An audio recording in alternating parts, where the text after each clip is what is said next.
அந்த நரகம் எவ்வளவு பெரியதாக இருக்கும். அல்லாஹ் படைத்திருப்பதை கற்பனை கூட செய்து வைக்க முடியாது. சூரா காஃபில் அல்லாஹ் சொல்கிறான். இப்ப நீங்க சொல்லலாம், எப்படி இந்த ஹால்ல எத்தனை பேருங்க உட்கார முடியும் அப்படின்னு கேட்டா, ஒரு 1000 பேர் உட்கார முடியும் என்று சொல்றது ஒரு விதம். ஒரு 1000 பேர், அப்ப பெரிய ஹால். இந்த ஹால்ல எத்தனை பேருங்க, எத்தனை பேர் வந்தாலும் முடியுங்க அப்படின்னு ஒரு வார்த்தை இருக்கு. அப்ப என்ன அர்த்தம்? ஒரு பெரிய ஹால், ஒரு மைதானம் இருக்கு. இந்த மைதானத்தில் எத்தனை பேருங்க இருக்க முடியும்? ஒரு 50,000 பேர் வர முடியும் அப்படின்னு சொல்லக்கூடிய ஒரு பெரிய ஹால், ஓரளவுக்கு பெரிய ஹால், 50,000 பேர் அதை பிடிக்கும் என்று சொல்றதுக்கும், இந்த மைதானத்துல என்னங்க, எப்படிங்க, எத்தனை பேருங்க இந்த மைதானம் தாங்கும், எத்தனை பேர் வந்தாலும் இந்த மைதானம் தாங்கும் அப்படின்னு சொல்றதுக்கு வித்தியாசம் இருக்கா இல்லையா? சூரா காஃப்ல அல்லாஹ் சொல்றான், இந்த நரகவாசிகளினுடைய எண்ணிக்கையை பற்றி இமாம் புகாரி பதிவு செய்கிறார்கள். நாளைக்கு மறுமையில் ஆதம் அலைஹிஸ்ஸலாத்தை அல்லாஹ் அழைப்பானாம். ஆதமே, 1000 நபர்களில் 999 நபர்களை நரகத்தில் தூக்கி போடுவாயாக, உனது சந்ததிகளை. 1000 நபர்களில் ஒருவர் சொர்க்கத்திற்குரியவர். உலகம் படைக்கப்பட்டதிலிருந்து இன்று வரை யௌமில் கியாம நாள் வரை அல்லாஹ் பாதுகாக்கணும். அப்ப எத்தனை கோடி மக்கள், எத்தனை மில்லியன் மக்கள் அந்த நரகத்திற்குரியவர்களாக இருப்பார்கள். ஆதம் அலைஹிஸ்ஸலாம் அவருக்கு அல்லாஹ் கட்டளையிடுவான், உனது சந்ததிகளில் 1000 நபர்களில் 999 நபர்களை உனது கரத்தால் நரகத்தில் தூக்கி போடுவாயாக, ஒருவரை நீ சொர்க்கத்திற்குள் அனுப்பி வைப்பாயாக. எவ்வளவு பெரிய விசாலமானது.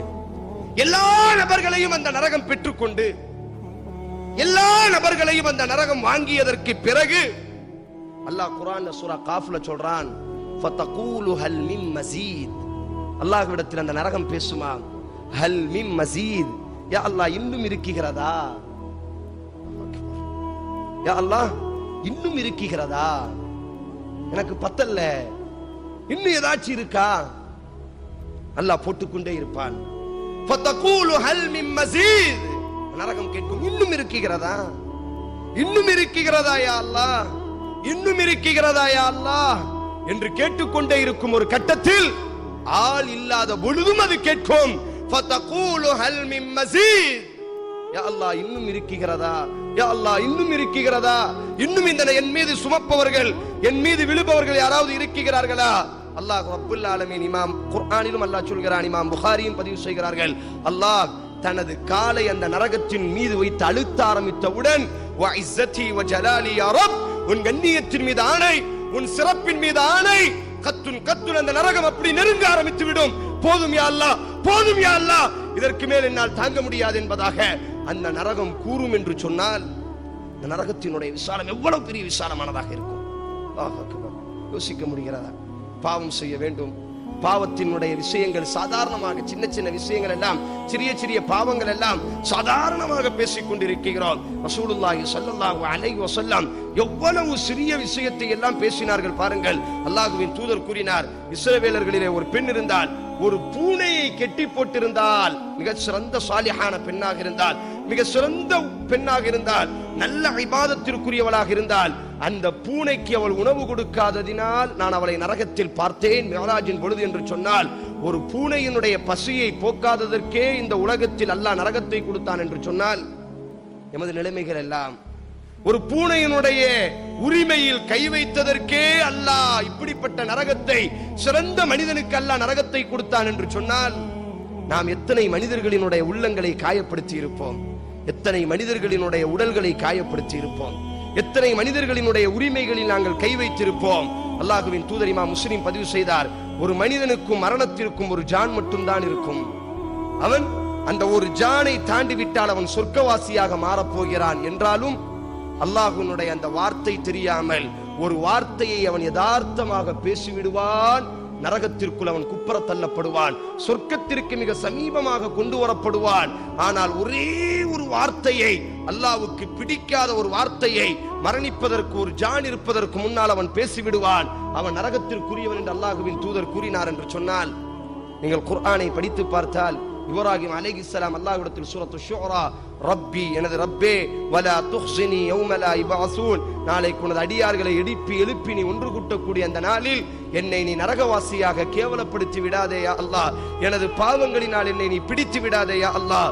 அல்லாஹ்வின் தூதர் ஸல்லல்லாஹு அலைஹி வஸல்லம் நாளைக்கு மறுமையில் அந்த நரகத்தை இழுத்து கொண்டு வரக்கூடிய அந்த நாளில் அல்லாஹ் இருக்கக்கூடிய அந்த முறையை பற்றி இமாம் புகாரி பதிவு செய்கிறார்கள். யார் நம்மெல்லாம் இன்றைக்கு உலகத்தில் எவ்வளவோ பாவம் செய்கிறோம், நான் உட்பட. நாளைக்கு அல்லாஹ் மன்னிக்க வேண்டும். ஆனால் நாளைக்கு மறுமையில் அல்லாஹ்வினுடைய சன்னிதானத்தில் நடைபெறக்கூடிய ஒரு சம்பவத்தை, இந்த நரகத்தை உணர்வதற்கு அல்லாஹ்வின் தூதர் சொன்னார்கள், நாளைக்கு மறுமையில் அல்லாஹ் ரப்புல் ஆலமீன் வஜாஅ ரப்புக வல் மலக்கு ஸஃபன் ஸஃபா, தனது வானவர்களோடு அணிவகுக்கக்கூடிய அந்த அணிவகுப்பின் அடிப்படையில் அல்லாஹ் அந்த விசாரணையினுடைய நீதிமன்றத்தில் அல்லாஹ் இறங்குவான். அல்லாஹ் குர்ஆனில் சொல்கிறான், வஜாஅ ரப்புக், நாளைக்கு மறுமையில் அல்லாஹ் வருவான், வல் மலாயிகத்து ஸஃபன் ஸஃபா, வானவர்களினுடைய அந்த அணிவகுப்பின் அடிப்படையில் அல்லாஹ் அந்த அர்ஷினுடைய இறைவன் அந்த விசாரணை நீதிமன்றத்திற்குள் இறங்க ஆரம்பிப்பான். அவன் இறங்க ஆரம்பித்தவுடன் இத ஸமாஉன் ஷக்கத், வானங்கள் இடிக்கப்படும். அல்லாஹ் குர்ஆனில் சொல்கிறான், முதல் வானம் இடிக்கப்படும், அந்த வானத்திலிருந்து வானவர்கள் மஹ்ஷரில் இறங்குவார்கள். இரண்டாவது வானம் இடிக்கப்படும், அந்த வானத்திலிருந்து வானவர்கள் மஹ்ஷரில் இறங்குவார்கள். இப்படி 7 வானங்கள் இடிக்கப்படும். அல்லாஹுவின் தூதர் ஸல்லல்லாஹு அலைஹி வஸல்லம் கூறினார்கள், எல்லா வானவர்களும் அந்த மஹ்ஷரில் இறங்குவார்கள். மனிதர்கள் சுற்றி நின்று கொள்வார்கள். மனிதர்களை சுற்றி அந்த வானவர்கள் பாதுகாப்பாக நின்று கொள்வார்கள். அல்லாஹுவை சுமக்கக்கூடிய அந்த அர்ஷினுடைய வானவர்களும் அல்லாஹுவை சுமந்தவர்களாக அந்த மஹ்ஷரினுடைய மைதானத்தில் இறங்க ஆரம்பித்து விடுவார்கள். இப்பொழுது வஜீஅ யௌமஇதின் பிஜஹன்னம், நரகம் அன்றைய தினத்தில் இழுத்துக் கொண்டு வரப்படும், சொர்க்கம் அன்றைய தினத்தில் இழுத்துக் கொண்டு வரப்படும். இந்த நிலைமைகள் எல்லாம் மாறியதற்கு பிறகு நாங்கள் பார்க்கக்கூடிய அந்த சூரியனை அல்லாஹ் எமது தலைக்கு மேலே, அதாவது சொல்லப்படும் 2 ரிவாயத்துகள், ஒன்று எமது தலைக்கு ஒரு ஜானுக்கு மேலே, மற்றொரு ரிவாயத்தில் நாங்கள் சுர்மா இடுவதற்காக வேண்டி ஒரு குச்சை நாங்கள் பயன்படுத்துகிறோமா இல்லையா, சுர்மாவினுடைய குச்சி, அந்த அளவிற்கு சமீபமாக அல்லாஹ் சூரியனை எமது தலைக்கு பக்கத்தில் கொண்டு வருவான். அல்லாஹுவின் தூதர் கூறினார், ஒவ்வொருவரும் அவரவர்களினுடைய பாவத்திற்கு தக்கவாறு தங்களினுடைய கழுத்தளவிற்கு இடுப்பளவிற்கு வேர்வைகளில் மூழ்கி கொண்டிருப்பார்கள். அந்த நேரத்தில் நாட்கள் கடந்து கொண்டே இருக்கும். அல்லாஹ் யாரோடையும் பேச மாட்டான். 1 நாட்கள், 2 நாட்கள், 1000 ஆண்டுகள், 2000 ஆண்டுகள் என்று ஆண்டுகள் கடந்து கொண்டே இருக்கும். அத்தனை நபிமார்களும் அத்தனை நபர்களும் அந்த மஹ்ஷரினுடைய மைதானத்தில் அப்படி அல்லாஹுவை பார்த்தவர்களாக, பார்வை தாழ்ந்த நிலையில் அல்லாஹ் குர்ஆனில் சொல்கிறான், பார்வைகளை தாழ்த்தியவர்களாக அந்த வேதனைகளிலேயே நின்று கொண்டிருப்பார்கள். பூமிகள் செம்புகளாக ஆக்கப்பட்டிருக்கும், சூரியன் தலைக்கு மேலே கொண்டு வரப்பட்டிருக்கும், வேர்வைகளில் நீச்சல் அடித்துக் கொண்டு ஒவ்வொரு மனிதர்களும் நமது நிலைமை என்னவாகும் என்று யோசித்துக் கொண்டிருப்பார்கள். அந்த நேரத்தில், ஒரு நேரத்தில் அல்லாஹ் மனிதர்களினுடைய உள்ளத்தில் ஒரு செய்தியை உதிக்க வைப்பான். அந்த செய்தி எதுவாக இருக்கும்? இப்பொழுது அந்த மனிதர்கள் எல்லாம் சொல்வார்கள். என்ன சொல்வார்கள் என்று சொன்னால், நமது தந்தை ஆதம் அல்லாஹுவால் நேரடியாக படைக்கப்பட்டவர், அல்லாஹுவினுடைய நேரடி படைப்பாக படைக்கப்பட்டவர். அல்லாஹ் அவரோடு பேசி இருக்கிறான். ஆதலால் அவரிடத்தில் நாம் செல்லலாம். அவர் அல்லாஹ்விடத்தில் முறையிட்டால் அல்லாஹ் நமக்கு ஒரு சுதந்திரத்தை ஏற்படுத்துவான். முதலில் சொர்க்கம் நரகம் என்பதெல்லாம் இரண்டாவது. முதலில் அல்லாஹ் கோபத்திலிருந்து இறங்க வேண்டும். முதலில் அல்லாஹ் நம்மை விசாரிக்க வேண்டும். அல்லாஹ் பேச மறுக்கிறான். வானவர்கள் உட்பட எல்லோரும் பயந்து நடுங்கிக் கொண்டிருக்கிறார்கள்.